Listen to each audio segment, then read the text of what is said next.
శివరాత్రి రోజున వనదుర్గ అమ్మవారి దగ్గరకు వేలాది మంది భక్తులు ఎందుకు వెళ్తారో తెలుసా? శివయ్యకు ఈ గుడికి ఉన్న సంబంధం ఏంటి? ఈ క్షేత్రానికి మహాభారతంతో సంబంధం ఉంది.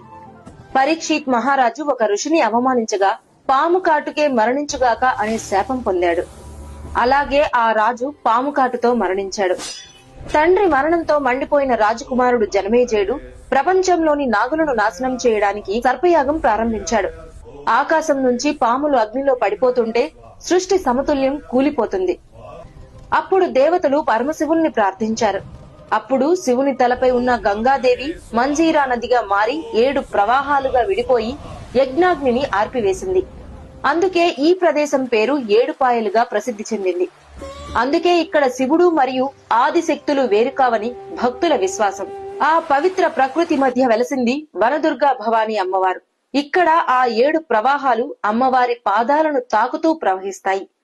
ఈ క్షేత్ర దర్శనం పాప విమోచనం, దైవానుభవం అని భక్తులు నమ్ముతారు. అమ్మవారిని దర్శిస్తే శివుని కృప కూడా లభిస్తుందని, శివశక్తులు ఒక్కటేనని భక్తుల విశ్వాసం. అందుకే శివరాత్రి రాత్రి ఇక్కడ జాగరణలు, దీపారాధనలు, ప్రత్యేక పూజలు ఎంతో భక్తి శ్రద్ధలతో జరుగుతాయి.